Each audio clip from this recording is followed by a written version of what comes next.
Ravens had two major losses Sunday. One, the game to the Broncos in Mile High, and two, Terrell Suggs. Suggs is done for the year with an Achilles injury. The team has picked up Jason Babin, who was released by the Jets at Final Cuts, to step in for him. Suggs tweeting this: "Chin up, Ravens Nation. We've been here before. This changes nothing. Our mission is still the same. Hashtag 2016 San Francisco." Obviously the Super Bowl up there in the Bay. Hashtag Ravens Nation. Stephen A. Smith, how does this impact the whole AFC North landscape with the Ravens not having Suggs now? Me, I think it gives the Pittsburgh Steelers a leg up. I mean, obviously we can't ignore the Cincinnati Bengals because they've been to the playoffs the last 4 years. But I'm just so down on them as a postseason team. I guess I don't pick them because I'm actually rooting that they don't waste our time by going to the playoffs, so we don't have to watch them lose again and for Marvin Lewis to go 12 years without having won a playoff game, a single playoff game as a head coach. So rather than subject ourselves to that level of ineptitude, I would just sit there and focus on Pittsburgh and Baltimore. And what I would say to you is this: Pittsburgh offense is high-powered.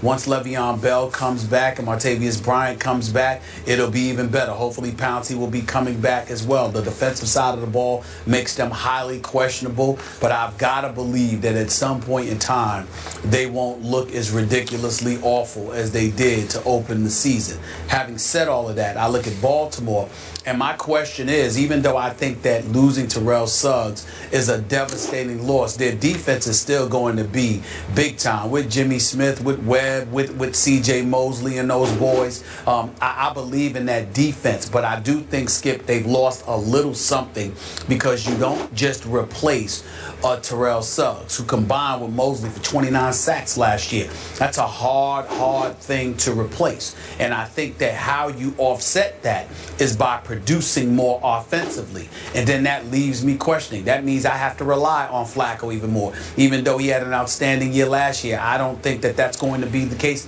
this year. Steve Smith is entering his final season. We believe in Steve Smith. We both love him. We think he's a stud.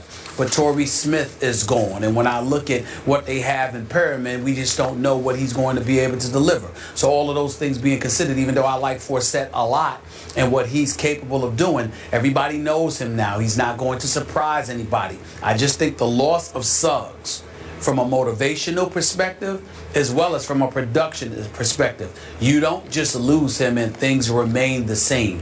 Even if it's just a little bit, you've lost something. And them with the Steelers was nip and tuck. And when you combine that with the fact that the offense would need to make up for the loss of Suggs, I don't see this offense being able to do it. I'm not saying they're not going to make the playoffs. I'm not saying they're going to fall apart. But I no longer perceive them as my division winners in the AFC North because I think losing Suggs is going to cost you something. I refuse to believe a player of that magnitude being gone means nothing. I hear what you're saying, and yet I still like the Ravens to win this division. I still have Pittsburgh winning a wild card. But listen, I like the heck out of Terrell Suggs, I should say. Yep.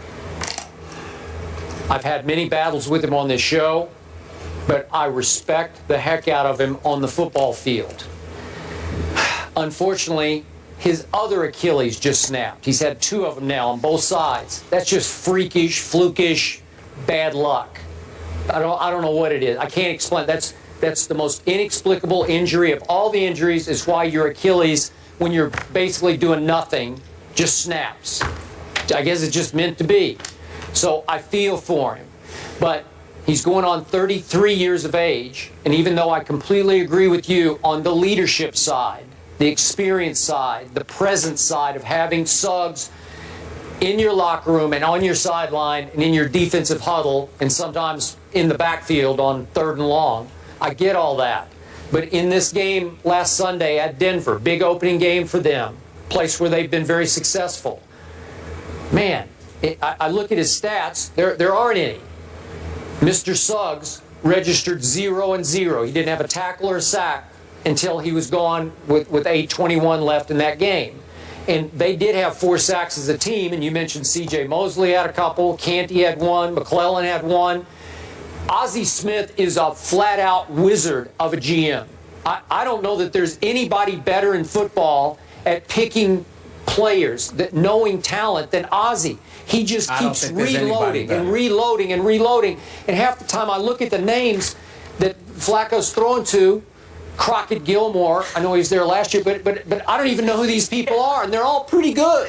And you watch some football. I do, but they're throwing. Flacco throws into the end zone on Sunday against Peyton Manning in Denver. He throws into the end zone at the end of the game to win the game and hits Crockett Gilmore right there. And it took two Broncos coming across making sensational plays. Some of the best double play that I've seen in a long time where you just took the ball out of his hands and intercepted it and saved the game.